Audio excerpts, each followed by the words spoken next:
أرخص 5 فنادق في القاهرة. النهاردة هوريكم أرخص 5 فنادق في القاهرة ما بين فنادق وسط البلد وفنادق الأهرامات بأسعار قليلة جدا، وفي فنادق منهم أسعارها رخيصة جدا. وبما إن البحث عالي جدا وفي ناس كتير بتسألني على فنادق وسط البلد، فأغلبية الفنادق اللي هتكلم عنها هتكون في وسط البلد، وفي فنادق برضو عند الأهرامات للناس اللي بتفضل تكون قريبة من الأهرامات. فكملوا معايا الفيديو للآخر علشان تشوفوا إيه هي الفنادق دي.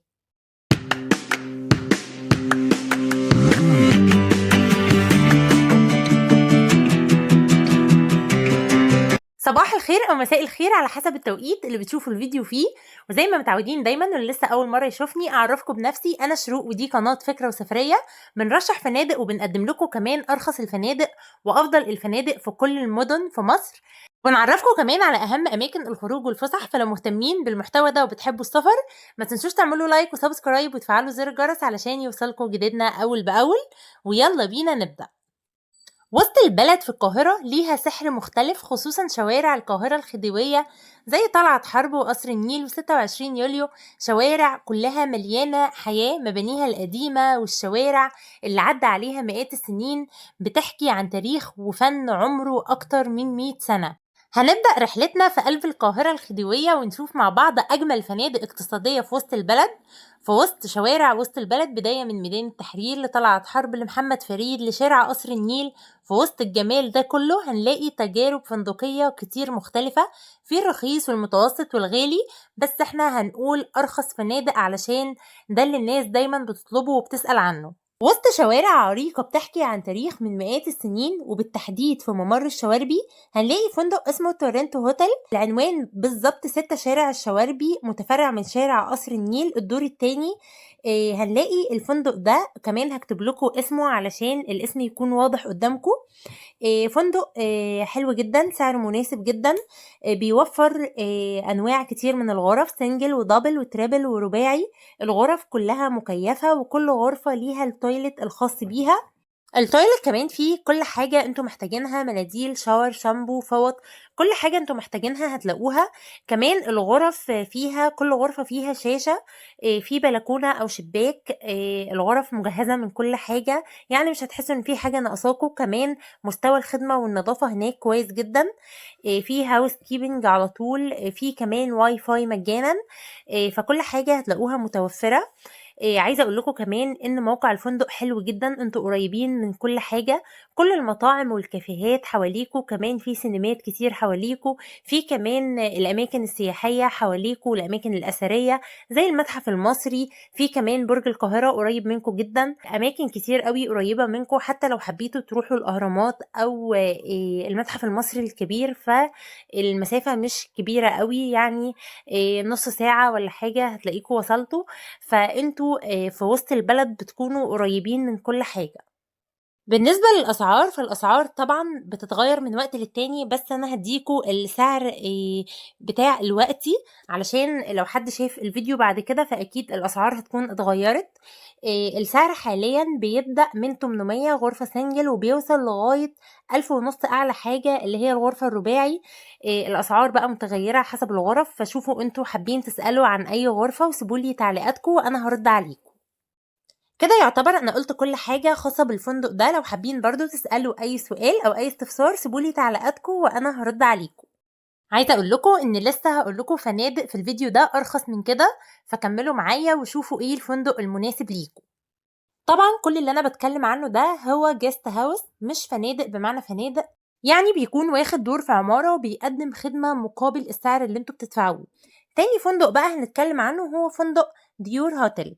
الفندق ده برضو في وسط البلد في 25 شارع طلعت حرب، فوق حلواني العبد على طول، يعني العنوان ما يتوهش، مكانه مميز جدا، الفيو بتاعه حلو جدا جدا على الرئيسي على طول. فالفندق ده برضو كموقع بجد من أجمل المواقع اللي ممكن تنزلوا فيها. الفندق برضو بيوفر كل الأنواع من الغرف، سنجل ودبل وتريبل وعائلي. الغرف كلها بتحتوي على تويلت وتكييف وشاشة وميني بار. فالغرفة بيكون برضو مش ناقصها أي حاجة. مستوى الخدمة والنظافة هناك كويس جدا. في كمان كافيتيريا خاصة بالفندق، تقدروا إن أنتم تاخدوا مشروباتكم هناك أو تاكلوا هناك، بس بيكون طبعًا أي حاجة بتكلفة إضافية. كمان المطاعم والكافيهات كلّها حواليكم قريبة منكم، يعني تقدروا تطلبوا اللي أنتم عايزينه من أي مطعم جنبكم، أو تنزلوا بقى تتمشوا في وسط البلد، هتلاقوا مطاعم وكافيهات كتيرة جدًا. فبالنسبة لموضوع الفطار أو الغدا أو العشا بيكون الموضوع بسيط وسهل جدًا، لإن أنتم حواليكم كل حاجة.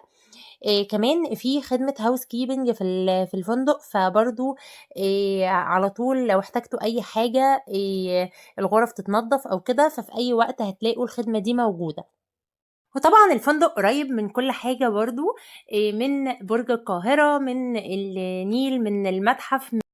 تالت فندق بقى نتكلم عنه هو فندق برضه من الفنادق الرخيصة والحلوة جدًا، وبرضه كنت جرّبته وهو فندق كقيمة مقابل سعر حلو جدًا. هو فندق بالاس كورت قدّام حلواني العبد على طول. طبعًا حلواني العبد ما ينفعش يكون حد في وسط البلد وما يعدّيش طبعًا يجيب منه آيس كريم أو مخبوزات أو حلويات. طبعًا العبد مشهور لازم تجرّبوه. كمان هو في نفس الشارع اللي فيه كشري أبو طارق، وكمان جنب سينما راديو. بالنسبة للفندق ده متاح فيه غرف سنجل دبل تريبل عائلية. بيكون الفندق ده الدور الرابع وفيه اسانسير. طبعا انتوا مجرد اصلا ما بتدخلوا العماير دي بتحسوا ان انتوا دخلتوا في قلة الزمن كده ورحتوا لزمن تاني، خصوصا بشكل المباني بالاسانسير اللي انتوا هتدخلوه. كل حاجة بجد هترجعكوا لزمن فات. الغرف بقى بالنسبة للغرف كلها بيكون طبعا فيها تويلت خاص بيها، فيها تكييف ساخن وبارد، فيها شاشة وميني بار، ترابيزة وكراسي.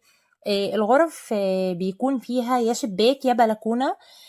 كمان في دولاب وتسريحة وواي فاي. بالنسبة للجراشات أو باركينج، لو انتوا معاكوا عربية فبيكون في أكتر من جراج قدام الفندق تقدروا ان انتوا تسيبوا العربية فيه. في بقى خدمة تنظيف بشكل دايم، في كمان خدمة الغسيل والمكوى، في كمان خدمات توصيل للمطار لو انتوا جايين من برا مصر.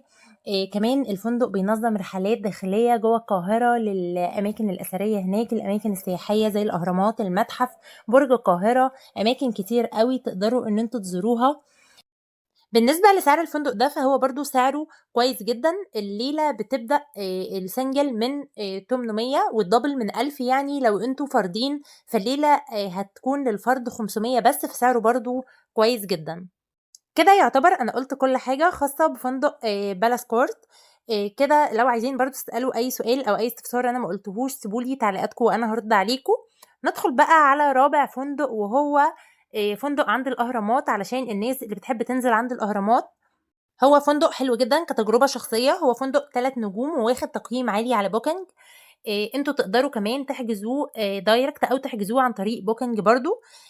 الفندق اسمه فينوس بيراميدز، هتلاقوه مكتوب علشان برضو لو حابين تحجزوا فالاسم هيكون قدامكم. الفندق من بجد من احلى التجارب، لان مش كل الفنادق اللي عند الاهرامات بتكون يعني احسن حاجه او نظيفه. طبعا في فنادق كتير جربتها كانت حلوه جدا، وده من الفنادق اللي فعلا بيقدم الخدمه مقابل السعر بتاعه حلو جدا. الفندق جديد والمرافق اللي فيه كلها جديدة، ليه روف كمان على الأهرامات على طول. تقدروا تقعدوا فيها وتسهروا، بيكون الفيو حلو جدا. هو مش أقرب حاجة من الأهرامات بس انتوا شايفين الأهرامات كلها، وطبعا في بينكم مسافة شوية بس بتكونوا شايفين الأهرامات كويس جدا. طبعا انتوا كل ما تقربوا من الأهرامات السعر بيعلى أكتر. طبعًا الفندق هتلاقوا فيه غرف سنجل ودبل وتريبل، وكمان فيه غرف فيها جاكوزي وغرف نضيفة ومفروشة حلو جدًا. الغرفة طبعًا فيها تويلت وكمان فيها دولاب وسرير وميني بار وشاشة وتكييف، ده بالنسبة للغرفة الدبل اللي أنا كنت فيها. النضافة بجد أديلها 10/10، غرفة نضيفة جدًا فيها كاتل كمان. فالغرفة مش ناقصها أي حاجة.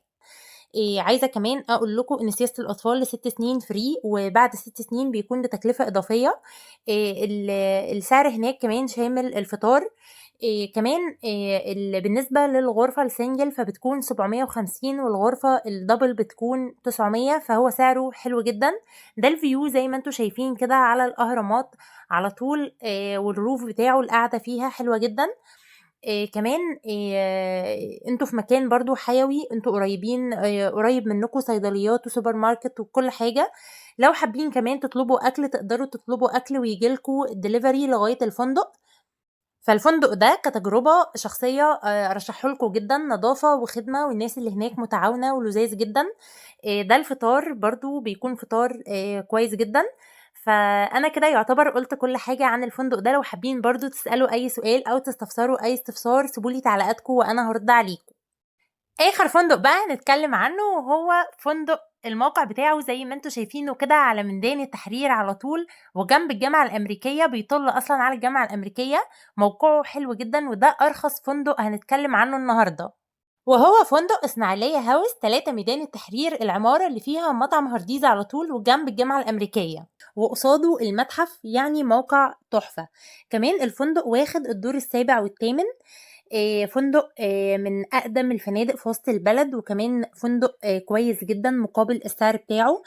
عنده كمان كل أنواع الغرف single وdouble وtriple. الغرف عنده في غرف فيها حمام داخلي وفي غرف بيكون الحمام خارجي. الغرف كلها بتكون مكيفة، بيكون في شاشة ودولاب، وطبعا السراير المراتب كمان مريحة جدا. في كمان فوط والتويلت كمان نظيف جدا. وفي شاور وشامبو، فكل حاجة انتم محتاجينها هتلاقوها كمان كقيمة مقابل سعر.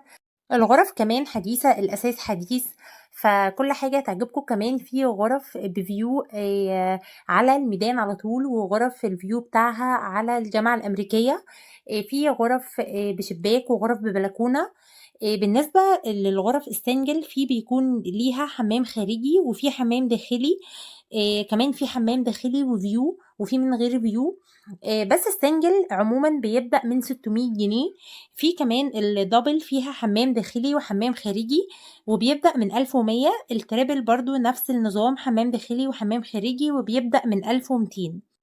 الفندق زي ما قلت لكم موقعه حلو جدا، قريب من كل حاجة، قريب من كل الكافيهات والمطاعم وسينمات، كمان أماكن ترفيهية. المتحف جنبكم، يعني تقدروا تزوروه بسهولة، هتمشوه خطوتين بس. كمان النيل انتوا شايفينه بتشوفوه كمان من البلكونة وانتوا واقفين، يعني تقدروا كمان تروحوا على النيل، تروحوا ممشى أهل مصر، تروحوا برج القاهرة، كل حاجة قريبة منكم. فالموقع حلو جدا جدا. عايزين كمان تعملوا شوبينج، فانتوا في وسط البلد، كل حاجة انتوا محتاجينها هناك. كده يعتبر انا قلت كل حاجة خاصة بالفندق ده. لو حابين برضو تسألوا اي سؤال او تستفسروا اي استفسار سيبولي تعليقاتكم وانا هرد عليكم. كده أنا اتكلمت عن 5 فنادق. لو حابين برضه تستفسروا أي استفسار سيبوا لي تعليقاتكم. هتلاقوا كمان على القناة فيديوهات كتير أوي لفنادق في وسط البلد وفي إسكندرية وشرم الشيخ والغردقة والدهب. وكمان مش بنتكلم عن أرخص فنادق بس، هتلاقوا كمان فنادق حلوة جدًا منزلاها طبعًا أغلى من كده. لو حابين تسألوا عن أي فندق أو حابين نعمل ريفيو لأي فندق سيبوا لي برضه تعليقاتكم. متاح كمان التواصل من خلال رسائل الإنستجرام، وما تنسوش تعملوا فولو هناك. رابط الانستجرام هتلاقوه في معلومات القناة، هو وتيك توك، ما تنسوش تعملوا فولو هناك.